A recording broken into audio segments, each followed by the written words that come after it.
Hi everybody, welcome back to 10% True. This is a re-release of my interview with Mog Morgan, in which he describes his time flying the Sea Harrier on exchange during the Falklands conflict. The original has some audio issues, and I fixed those for this re-release. So beyond that, everything else is the same. There's no new content in here. This is really just for the people who are watching the original or listening to the original and are finding it difficult to hear my end of the conversation. Before you go and start listening to Mog, please like, subscribe and share this content. There's no advertising on here, so there's no monetization. I don't make money out of the channel, but I really would like to reach a wider audience. I'd like to get Mog's story out there to more people. You can help me do that, so please hit the bell button, get notified of future content, and share this with other like-minded aviation enthusiasts. I'll now let you get back to listening to Mog. Enjoy.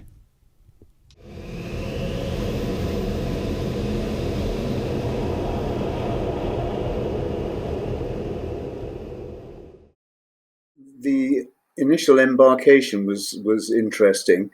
The first time I'd ever done a deck landing with any aircraft. And I was briefed very carefully to keep fuel to get back to Yeovilton until I knew I could land on Hermes. Because what they didn't want is me stuck at Lyon Solent with not enough fuel to get back. So I hung around sort of Nab Tower area off Portsmouth for about 10 or 15 minutes, waiting for them to give me clearance to land. And eventually they said, okay, dump down to landing weight, dump fuel down to landing weight, make your approach. So I said, are you sure you want me to dump fuel? And they said, yes, dump fuel. So I dumped fuel down to landing weight. And as I made my approach, I realized that there was a bloody great floating crane being towed around the stern of the ship.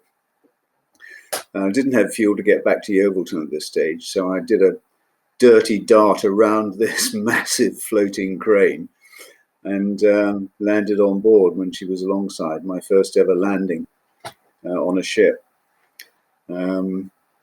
I shut the engine down, opened the hood, and the ladder was put up against the side of the aircraft, and I was expecting a maintainer to climb up. And it wasn't. It was my old friend Fred Fredrickson, who I joined Dartmouth with in 1966. He'd been hauled away from Boscombe Down, where he was a test pilot. And first time I had seen him for probably 20 years, I would think. And his first words were to me, broad Geordie accent, "Where are you, bugger? I told you we'd go to war one day." He was a brilliant guy, one of the best pilots, probably the best pilot I've ever flown with, actually. First class guy. How do you measure that then? What are the criteria you apply?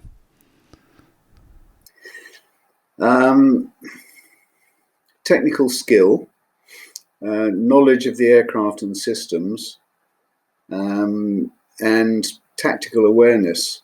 And he had everything. He came from quite a lowly background, but had a brilliant brain and was the most amazing pilot. He was a very good test pilot and went on to be boss of one of the frontline squadrons after the conflict. Is he still about? No, he died a couple of years ago now. It's getting to that time of life, unfortunately. You mentioned deck landing, then your first deck landing. There was a fairly infamous incident that occurred where a Sea Harrier pilot put a Sea Harrier down on a container ship. That was a classic case of all the holes in the cheese lining up. Suds Watson was launched during an exercise off the coast of West Africa somewhere, in radio silence, with a radio which turned out to be unserviceable when he needed it, launching out to a remote climbing point to try and disguise the position of the ship, So cruised out sort of 30 miles at low level and then climbed up to the cap station. The end of the sortie, dropped back down to the remote point, came in at low level, couldn't find the ship. So climbed up to 1,000 feet and turned the radar on, and the only ship he could see in the area was quite a large radar contact. So he headed for it. He'd called the ship at this stage and had no reply because his radio was US. And he got to this large contact and found it was a container ship, and he didn't have fuel to do anything else. So it was either come up alongside the ship and eject, or try and land on the top of the containers. And he chose the latter and very nearly pulled it off. He just drifted backwards off the top of the container at the last minute. And the ship sailed on with this Harrier. He had a training missile on an AIM-9 Lima, and the head broke off when he landed rather. And he knew that there was some fairly secret stuff in the guidance. So he asked the captain if he could lock it away somewhere safe. And the only place with a lock on it was the captain's bog. So he locked it in the Kazi. That was a Spanish registered vessel as well, if my memory was the Alrego, if memory serves me. So it's politically a little dicey. Yes, well, it was all very well handled because the maritime law is quite clear in cases like this with crown property, and the ship's master and the company agreed to hand the aircraft over and went into port, and they were going to crane it off. And the ship's company said, "No, we want more money." There was an agreed amount that was going to be paid out as salvage, but they wanted more. So there was a bit of a hoo-ha, and eventually the MOD said, well, every day this aircraft is on your ship, it's losing value because of the saltwater corrosion. So if you don't give it back to us soon, there won't be any salvage. And the deal was finalized by the lawyer for the shipping agents ringing up Yeovilton and saying, have you got any squadron badges? Give us a squadron badge and we'll sign the document. The AIM-9L, you had mentioned previously, I think the G model AIM-9 was what you'd had rear aspect capability. AIM-9L introduced a frontal aspect capability. There is a story, and I don't know if this is just sort of urban rumor or if you can substantiate it, that those were hastily provided by the Americans in the immediate build-up to the conflict. Is that true? Yeah, it is. We sailed with 11 of them. There was a Concorde sent to the States, which came back with some in the hold. We had them dropped into us by long-range Hercules on about day 3 or 4 of the conflict. At the stage where we'd fired quite a few of the Limas and realized that we were going to have to either have aircraft with 2 Gulfs or a Gulf and a Lima, which makes it difficult when you're trying to decide which one to fire. You have to remember which side each one's on. And these big green boxes dropped out of the back of a Hercules with big labels on the side saying USAFE Bitburg, so the German air base, where the Americans were based in the Mittelrhein area. And that was crossed out in China graph pencil and Hermes South Atlantic written on it. And we got to the stage where if we fired one more Lima, we were going to have to use a Gulf to replace it. But that resupply, and there were a couple of subsequent ones as well, meant that we could continue using the Limas. So can you, again, in the book, you described the sort of workup that went on as you headed down to the South Atlantic. What was the mood like? What was the feeling like amongst the ship's company, certainly, but mostly amongst the Sea Harrier pilots? We were very focused. Quite a lot of the ship's company thought that we weren't going to actually get to the Falklands, that it was just going to be the stick we wave and there'd be a negotiated settlement and we'd all go home. I don't think any of us on the squadron thought that was going to happen. I think the best we thought might happen is that we would actually get to the Falklands, make a show of force, and they'd go home. Because we knew that Maggie wanted them out and wouldn't be satisfied until they were. I was 90% certain we were going to have to fight. And we all pulled out all the stops to get ourselves as current and well practiced as we possibly could in all the roles that we knew we would have to take on. The air-to-ship role was fairly well known by the squadrons, although we had to come up with tactics against the Type 42 frigates, which Type 42 destroyers, which we'd sold to the Argentines. And we hadn't really practiced against our own weapon systems. We also had to do the ground attack side of things, which most of the Sea Harrier pilots, if they'd done it at all, it was a long, long time ago in Buccaneers. So we had to rethink tactics again there. And that's where my experience in Germany for 4 years came in very handy. And we also had Ted Ball, who'd been on 4 Squadron out in Germany, and Clive Morrell, who'd done an exchange tour as a naval pilot with 3 Squadron in Germany. So and Bertie Penfold as well, who'd been out in Germany flying GR3s. So we had a pretty good core of ground attack pilots for designing airfield attacks and that sort of thing.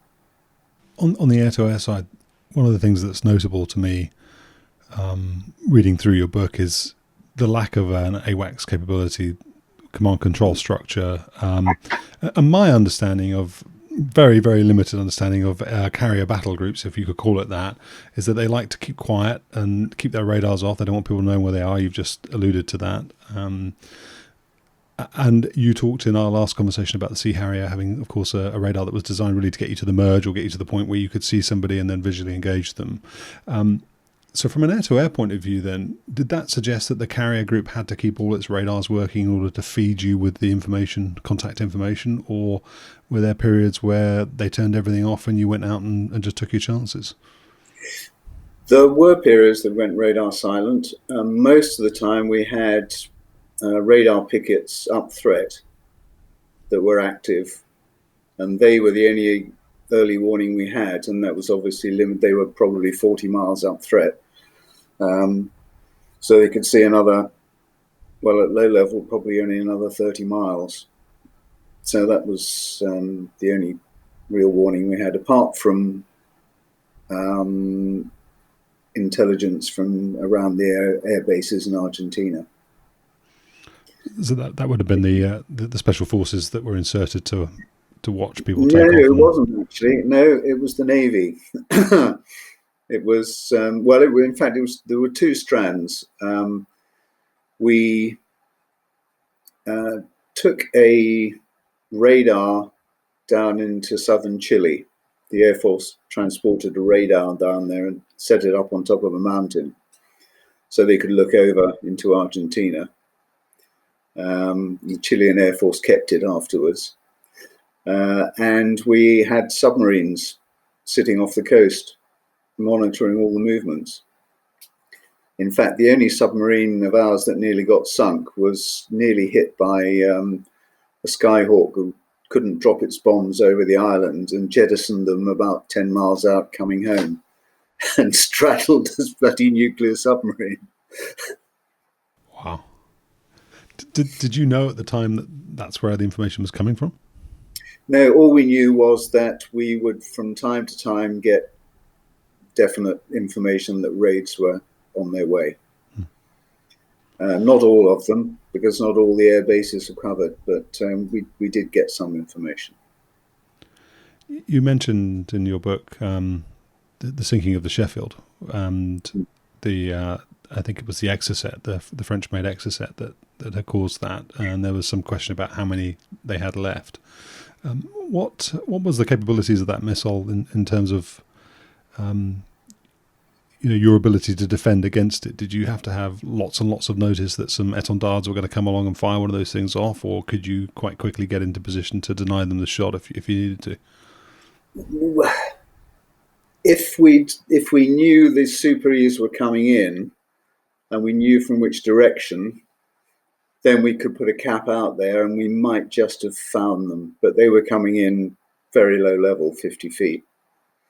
And with the best will in the world, the Blue Fox radar was not going to see them down at 50 feet.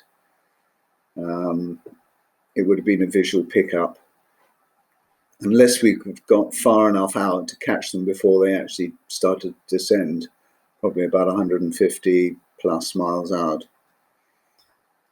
So from that point of view, it would have been difficult to intercept them. Had we found them, we would have certainly had them, because we could actually accelerate and cruise faster than they could. And apart from that, we discovered later, once they'd armed the missile, if they then did more than about a 45-degree bank turn, it toppled the gyros. So the missile would have been useless anyway. But certainly, had we been in the right place at the right time, they were number one priority. But they played it extremely well. It came in low level, popped up, one sweep of the radar, took the shot, and disappeared home again. You mentioned a couple of times it's sort of a theme that runs through the chapters of the book that I've got through so far, which is not wanting to be stuck in the boat, sort of being a target, being below decks, happy to be able to go out and fly. Absolutely. As you sort of made your way down, then were you really aware of the Exocet threat? Was that something that really materialised only later when the Sheffield was sunk? No, we knew they had Exocets. We didn't know at what stage of preparation or training they were. And we knew they had limited numbers. And we also knew they were trying desperately to get hold of some other ones.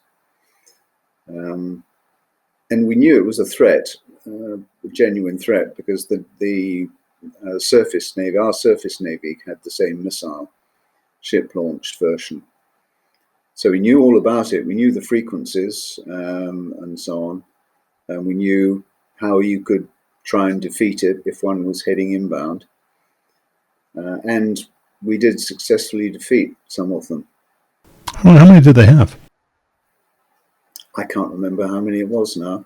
2, 4, I think 5 or 6. Not many. And in fact, I was talking to one of the pilots on the Super Étendard squadron, came to visit me last summer. And his squadron boss had said, right, we've only got half a dozen missiles, so we're not all going to get a chance to fire them. So if you get airborne with a missile, that's your chance. When you come home, when you land back, we're going to send you home. And that happened to him. He got airborne and he was on the raid that hit the Atlantic conveyor. And they had one missile each, both fired, went home, and he was met as he got out of the aircraft and told there was a Gulfstream 5 waiting across the pan.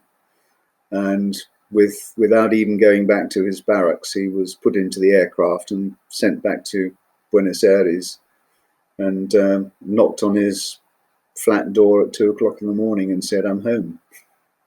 That was his war. Yeah. Yeah. Yes. Yes, very odd for I think he was away for 6 weeks and wasn't allowed to tell anyone where he was because they were pretty scared that the specials were going to come and find them, which they did plan to.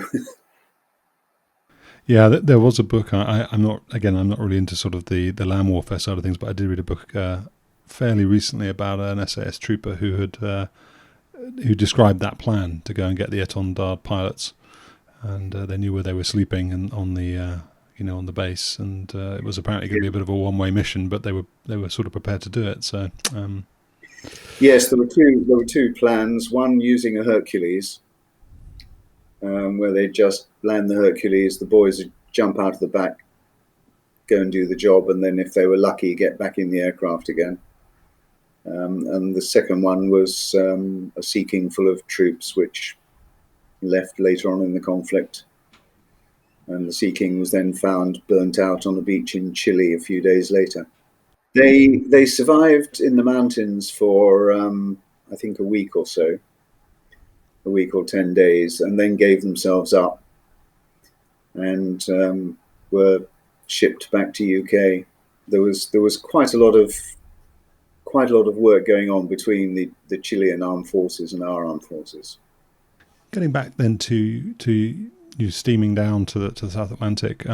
So you mentioned that those are the three missions that you had to sort of prepare for: the air-to-air, the anti-ship, and the air-to-ground. You picked up the air-to-ground side of things on account of your previous experience, and so you were planning then the first mission. You knew all along what that first mission was going to be? Yes, we suspected from square one that we would have to take out the airfield at Stanley, because the runway was just about long enough to get a light-loaded super étendard off. You could certainly land aircraft there, and in fact they put a chain arrestor gear on the runway, so fast jets could get in there certainly.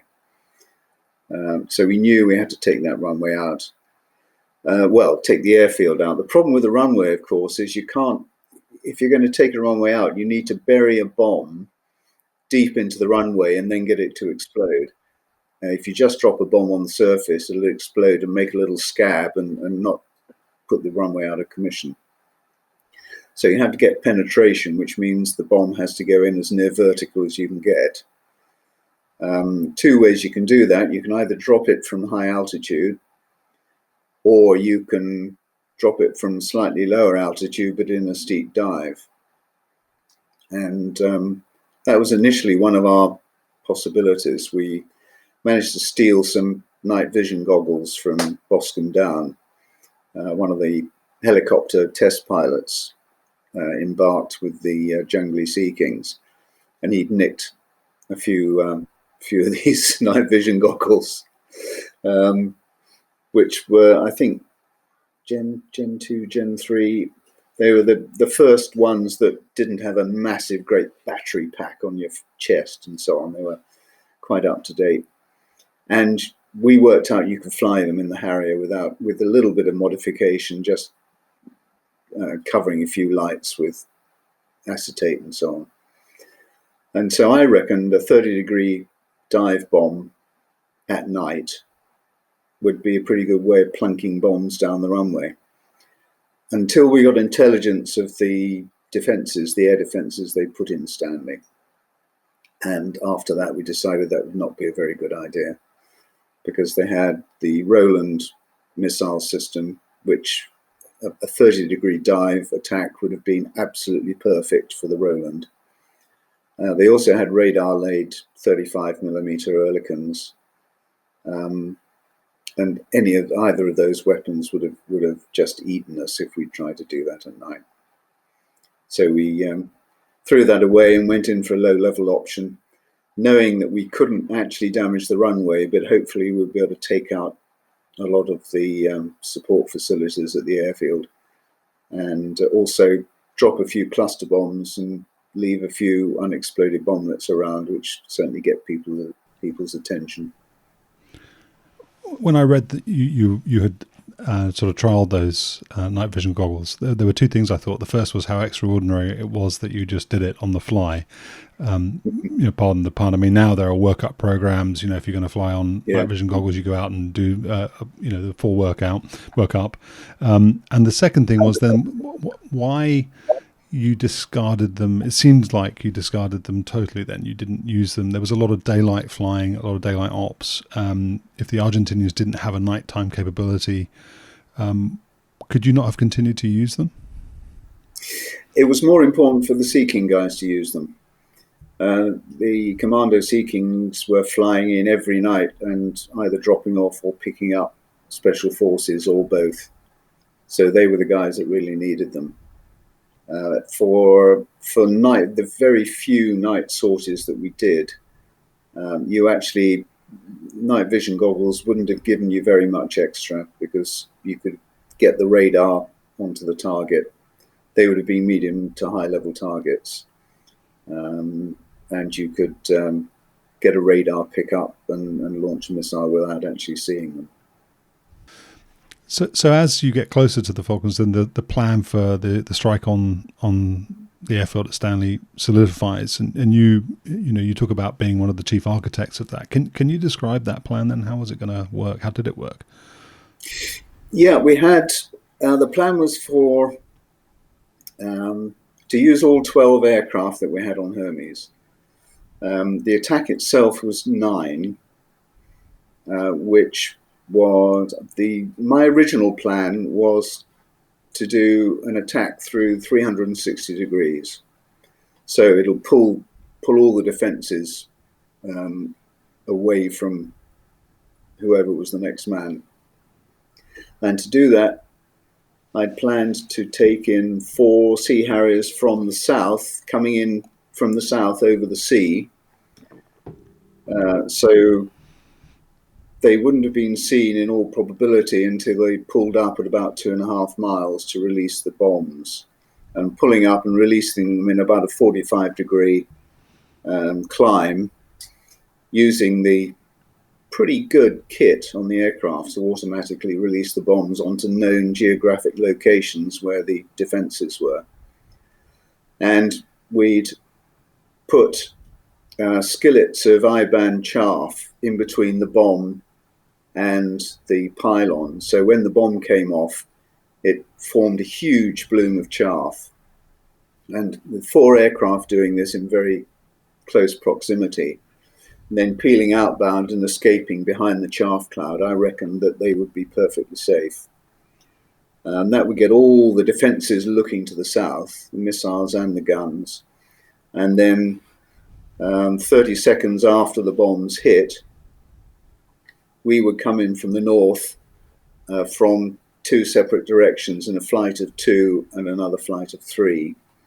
4 of us, first 4 with cluster bombs and the last man with 1,000-pound retard bombs, because the captain was absolutely insistent that we put 1,000-pound bombs on the runway, despite the fact that we said it wouldn't do any good.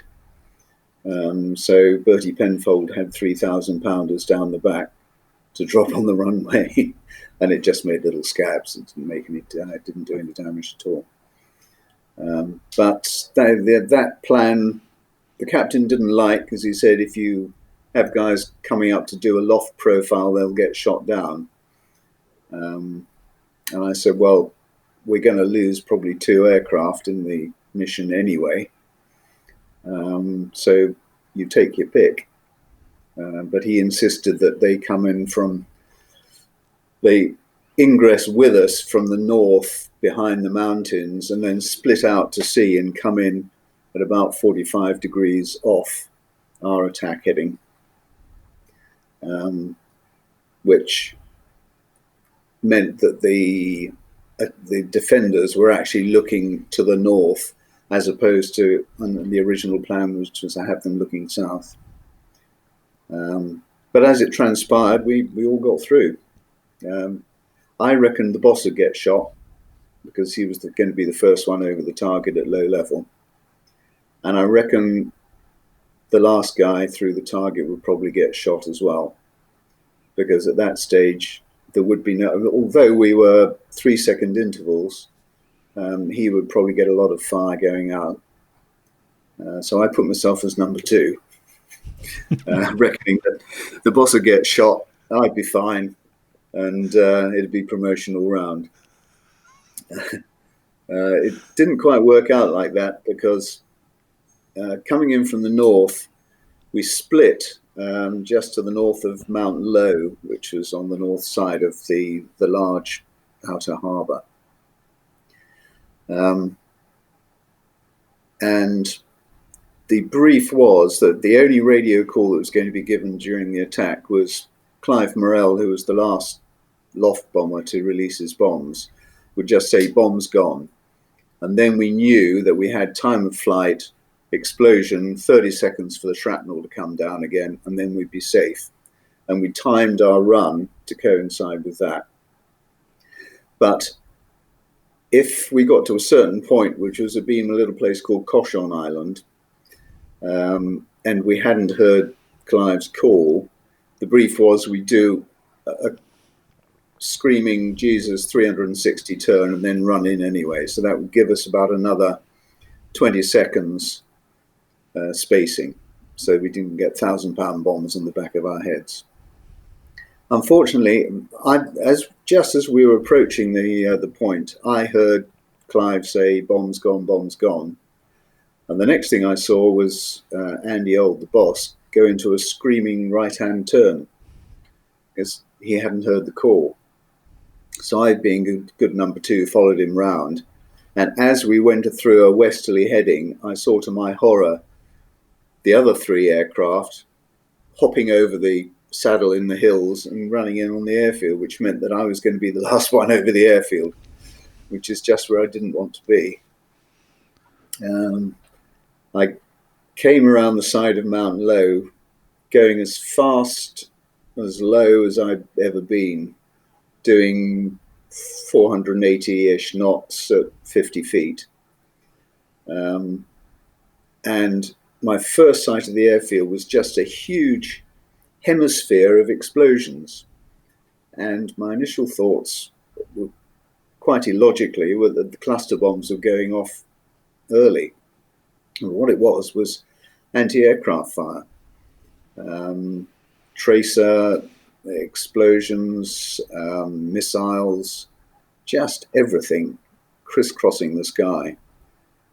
And for about a nanosecond, I thought, Christ almighty. And then I was aware of my hand going forwards and then back again, purely involuntary. And I was down at about 5 or 6 feet over the water, still doing 480 knots. It just seemed a bit safer down there somehow. I dived between a couple of small islands, the Tussock Islands, which are only about 15 feet high, if that, but afforded me some cover at the height I was. And I could see people up on the sand dunes on the north side of the airfield firing down at me, and see the old flashes on the sand dunes, and see the tracer coming towards me. And then it was weird. Sounds stupid. It was just like a war film, where the tracer comes up in a sort of lazy arc and then suddenly accelerates past you. And it does. It's just like that. And I could see the stuff bouncing off the water all around me. And I went to fire my guns, squeezed the trigger, trying to put a bit of 30mm into the sand dunes, and nothing happened. And I realized later that I hadn't actually put the gun's masters on. Lesson number one in wartime: make your guns live as soon as you're airborne. Don't wait until you're pointing in a safe direction on the range.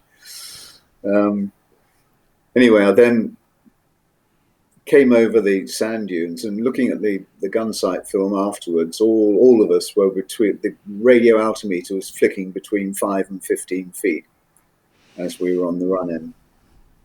But the cluster bomb needed 150 feet to fuse. So as I came over the sand dunes, I pulled up rapidly and leveled at 150 feet and saw the air traffic control tower, and just in front of it was a Britten-Norman Islander just on the north side of the runway. So I decided to drop my bombs on him. Hit the button, felt the first one come off the port wing, third of a second later, one off the starboard wing. And as that came off, there was a huge explosion somewhere just behind me. And the aircraft started vibrating like mad. So much vibration that I couldn't actually read any of the cockpit instruments. And I pressed the button again, got rid of the third bomb, which actually rolled over the air traffic control pan and took out some of the windows. And then dived into a pall of smoke, which had been caused by Ted Ball, who was the next to last guy through the target, who'd set light to a fuel dump just behind the tower. So I headed for that pall of smoke, and I can remember very clearly going past with my head level with the windows of the control tower and thinking, okay, that's about 50 feet, and that's safe. It wasn't until I went back after the conflict was over, I realized it was a single-story building, and my eye level was about 10 or 12 feet, I suppose. So the bottom of the aircraft was about 4 or 5 feet above the deck. Went into the smoke, and I knew that there was a small hill behind the tower. So I broke left out of the smoke, started to run out to the southeast, and got locked up by an anti-aircraft radar. Broke into it, popped the air brake to dispense the chaff in our homemade chaff mod, which broke the lock of the radar. So I then broke right again and ran out as low as I possibly could over the beach and out to sea. Still not able to see anything in the cockpit with all the vibration. Got out about 5 or 6 miles out to sea and realized at that stage I was out of Roland range, so I was pretty safe. I eased the throttle back a bit, started to drop the speed back. And as the speed decreased, the vibration decreased as well. And by the time I got about 350 knots, I could actually read everything in the cockpit and had a good scan around to see if there was any damage. And the only thing I could see was that the rudder trim gauge, which is the thing about the size of a 5p piece down by your left knee, the rudder trim gauge had failed. So it was a bit of a clue something was going on in the tail. Once we got clear, we checked in, and to my amazement, everybody checked in. It was the most wonderful feeling I think I've had, just to know that all the guys had got through okay. And I said, I've been hit, but I'm okay. I might need search and rescue. And we had a Sea King that was about 40 miles out, just in case any of us needed a lift. So I let everyone else land on first. Ted Ball came up to give me a visual inspection.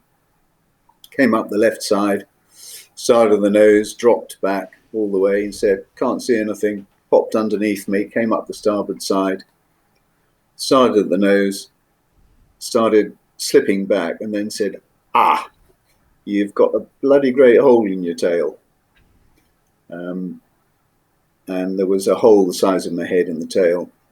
And later we discovered quite a lot of small holes down the starboard tail plane. What I wanted to know was whether the reaction controls were still working in the tail, because without that I wouldn't have been able to hover. So I got Ted to sit by my tail while I moved the rudder pedals, and didn't realize actually how far the back of the aircraft moves when you move the rudder pedals, but he got a bit close to Ted, but he said, I think they're moving, but I'm not sure. So he went back and landed, and they cleared all the aircraft to the side of the deck. And I decided that I might not be able to hover, and what I didn't want to do is to, as I decelerated alongside the ship, lose control and maybe crash on the deck. So I set myself up for a rolling vertical landing, which was used ashore, but it had never been cleared for use on the ship, because there's a very good chance of rolling over the side, because the brakes on the Harrier were not very good. But I set myself up at about 50 knots indicated, which would have been probably about a 25 knot overtake on the ship. And gradually slowed myself down, and I still had control. So I plonked it on the back end of the ship, probably about 25, 30 knots, and brought it to a halt just before the ski jump. They taxied me off. I heaved a huge sigh of relief, opened the canopy, unstrapped, and was just about to get out when the BBC cameraman arrived and said, "Oh, can you get back in and give us the thumbs up?" So quite a few of the bits of film from that day have got me going like that. And it's actually, I got back in the cockpit and given another thumbs up. I then went round the back of the aircraft to inspect the damage. And I was quite surprised. And that's probably the only part of a Harrier that would take a hole that big and not be terminal. But it was patched up and flying again the next morning, and I've actually got the hole mounted on a piece of marine ply in the study. There's so many questions to ask about that story, but let me go right back to the beginning then, if I may. The captain expressing a view on how the mission should be planned. It's interesting because, of course, you go from Vietnam, where the politicians pick the targets and the times and the loadouts and all that sort of stuff, and you think, well, there's a learning opportunity.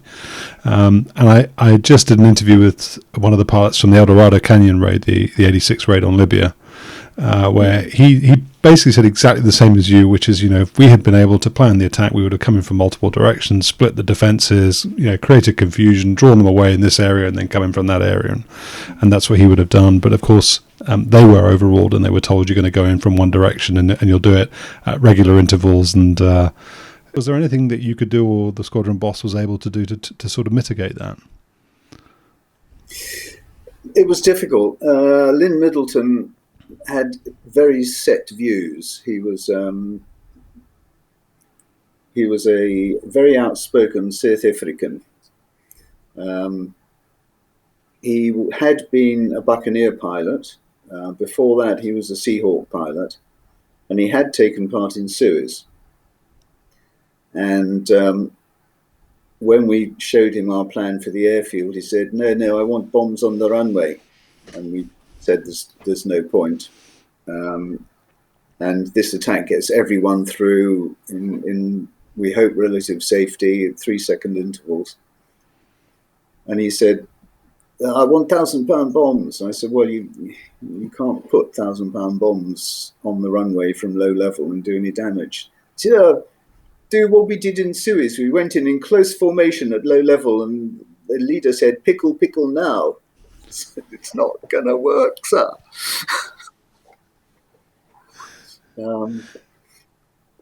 That was just the first instance, actually. There was another time a couple of days later that, a while later actually, when the ships in the Sound were screaming out for combat air patrol when they were getting hammered after the landings. And Lynn Middleton had insisted on keeping a couple of Harriers with 1,000-pound bombs on at the back of the deck in case the Argentine carrier came within striking range. And we sent Fred Fredrickson, actually, my good mate, was sent out by helicopter to go around the warships in the Sound to find out what we could do to help knock out the raids before they got there. And Fred came back and reported to the captain. And Lynn Middleton said, okay, Fred, what do the boys want? And Fred said, they say, send more caps, sir. And Lynn said, well, we've got to keep 2 aircraft back with bombs on in case the 25th of May comes over the horizon. And he said, anyway, his son was a helicopter pilot on one of the frigates. He said, did you see my son? And Fred said, yes, sir, I did. He said, what did he have a message for me? He said, yes, it send more fucking cap.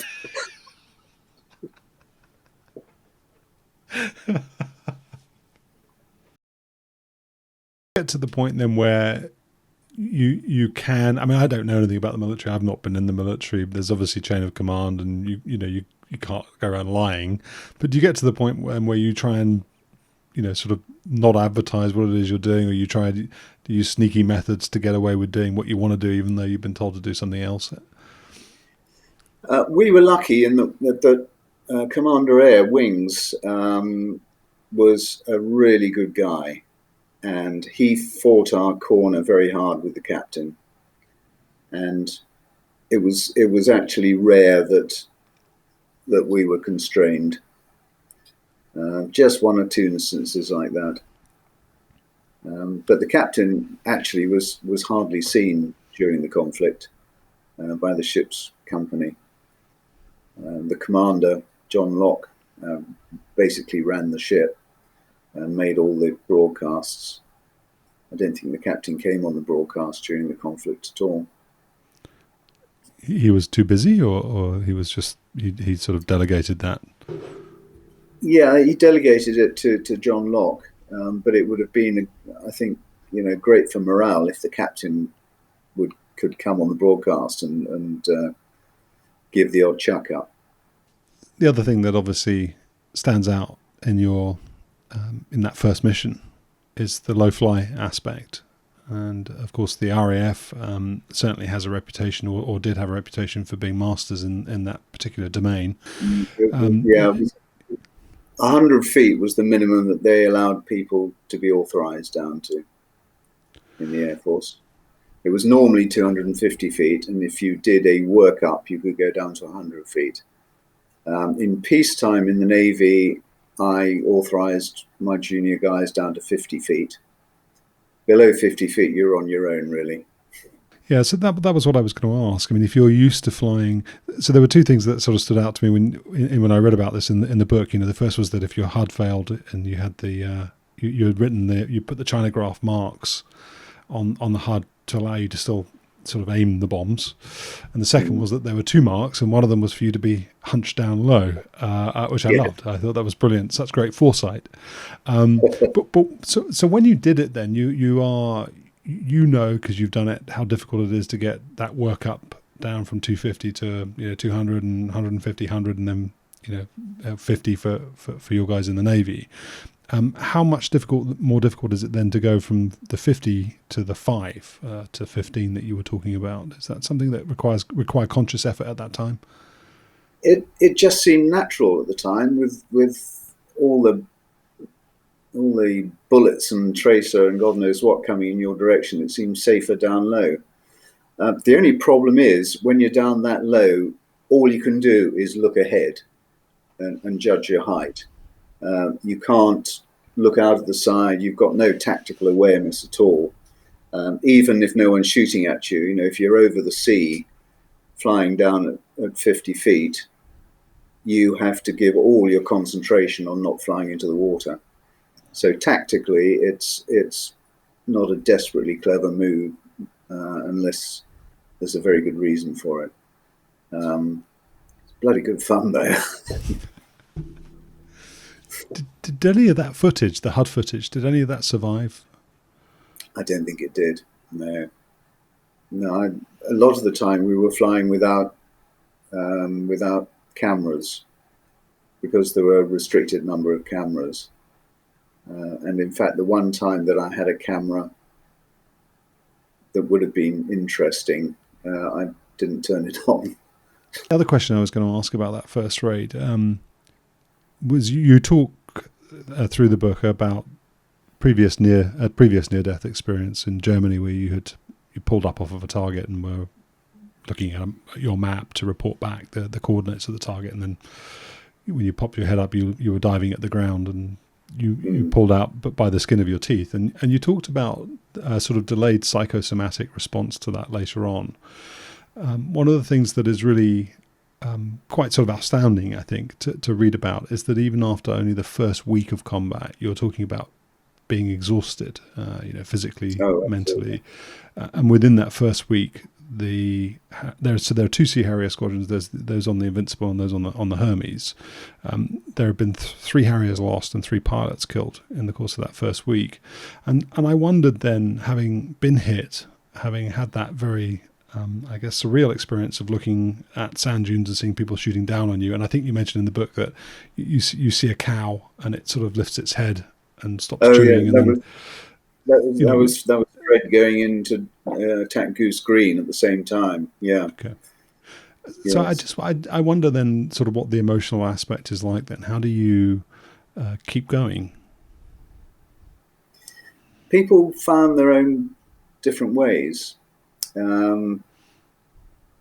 I went to my cabin and wrote poetry, which helped ease some of the stresses that were happening. Other guys found different ways of doing it. But yeah, it was remarkable. The first week, I just got more and more exhausted. And then after probably 10 days, it plateaued and seemed to get easier. I guess the emotional side as well as the physical side really does take its toll. And as you say, we lost three guys in the first few days. And we only had 21 aircraft to start with. Yeah, we knew we were up against somewhere around possibly 120, 140 fast jets. You mentioned as well in that first week that you were running an intercept on a contact at sort of sea level. Could have been a ship, could have been a helicopter, and you talk about almost flying into the sea then. And that's what prompts you then to recall the story about Germany and the psychosomatic response you'd had. And I just thought, well, that sounds actually like not such a bad deal in comparison to the first mission where, all these things are happening and you get hit. But you sort of quite coolly talk about how you just sort of put it away as another learning experience. That is this an exposure thing? The more times this sort of thing happens to you, the less it affects you. I would have thought for most people it worked the other way around. I think that's right. Certainly, when it comes to friends dying, you do get, well, in those days, you tend to get inoculated against it, because all the way through training and in normal frontline flying, you lose guys on a not necessarily monthly basis, but every year you'd have a dozen or so guys killed in just normal training. So from that point of view, you tend to be able to have a oh shit moment and then have a few beers and then get on with it. And I guess it's the same with exposure to wartime flying. You eventually accept it as the norm. In terms of the book, Hostile Skies, that you wrote, it contains some of your letters home. And you talk about death. You talk about not fearing necessarily the process because it would be sort of fast and not sort of lingering, and it will only hurt you as much as you allow it to. So were you not scared of dying? Not really. There seem to be more important things, to be honest. The job seemed to be more important than being worried about dying. I think the only time I was scared in the air was when I saw all the guys shooting at me from Stanley Airport. That, for a fraction of a second, scared me. The only other time that I felt huge concern was when I was in the ship and I knew there was an exocet coming for us, and there was nothing I could do. Just pull the old anti-flash on, hang on to my pint of beer and see what happened. And that was not a nice feeling. John Locke was was great, but he gave us a little bit too much information on that occasion, sort of giving the countdown to the impact of the missile. But it hit Atlantic conveyor instead. Yeah, it was launched at Hermes. We turned downwind, fired chaff, and the missile was pulled off us by the chaff and picked up the next big target, which was Atlantic conveyor, which happened to be the third most important ship in the fleet, actually. It was carrying troops and supplies. Yeah, helicopters, supplies, fuel, bombs, and what we thought was all the Harrier strip that was going to be laid at San Carlos. So we thought we'd lost all the strip, but in fact they managed to cobble together 600 feet or 650 feet or something of strip from other ships. The sort of observant amongst the listeners would probably think, well, you've got vertical takeoff capability, but presumably that there's a weight limit to that. That's why you'd need a landing strip or a takeoff strip. Yeah, absolutely. On a good cold day, using water injection, you could probably, off the top of my head, get airborne with 2,500 pounds of fuel, something like that. So that's 20 minutes flying vertically. Whereas if you use a 650-foot runway, you can get airborne with 6,500 pounds of fuel. So you've got an hour's flying. There was a chapter, I think, in your book where you talk about attacking. Was it the narwhal? The Argentinian. Yeah. It's a fishing boat that's been sequestered and turned into an intelligence gathering ship, isn't it? Can you describe that experience? Yes, that was all a bit of a surprise. I went off with a chap called Gordy Bat, who was a delightful character, brilliant guy. He'd been on an exchange tour in the States flying A6s, I think. Brilliant sense of humour. I was leading him for some reason. I can't remember why, because he was very experienced and I was a new boy. But we went out with 1,000-pound bomb centerline and 2 missiles. And the idea was we'd drop the bombs on the airfield from high altitude, just using a point measured from the center of the runway for the forward flight of the bomb from whatever it was, 20,000 feet. Not using any weapon aiming as such, but just to keep the boys on the ground on their toes by having the odd 1,000-pound egg dropping in the middle every so often. But we were told by the captain not to drop unless we could see the airfield, and there was cloud cover over the airfield, so we turned out on our cap station down to the southeast of Stanley, and I flashed up my radar and found a surface contact. So we let down together through the overcast. It was only a few hundred feet cloud base. Came out of the bottom, ran in towards the target. Gordy moved out about 1,000 yards on my left in a good battle formation. And I saw the ship and said, we'll do a crossover over the ship, see if we can identify it. And I went straight in from the starboard side of the ship, and Bertie came around behind me to go fore and aft, and I got the name as I went past and called it back to the ship that was controlling us. I said it's called the Narwhal, and Gordy said, and it's got a bloody great RG flag on it.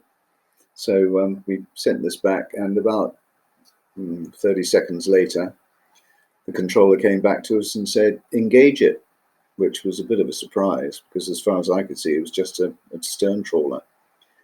But having said that, the nets were all very neatly stowed on the deck. There was no sign of any fishing. So I said to Gordy, okay, we'll engage it with guns, but let's get rid of the bombs first, because we couldn't land back on board with 1,000 pounders. At least they didn't want us to, in case we had a bit of a nasty on the deck. So we set up. I came in from the starboard side and did a bit of sort of mini pull-up and released the bomb, and then turned away, and I saw it go between the bridge and the derricks on the stern and hit the water beyond it. And Gordy came in from the bow, and we didn't see what happened to his bomb, but in fact it went into the forecastle and down 2 decks and ended up in the forward heads. Unfortunately, one of the crew members was in there, which didn't do him much good.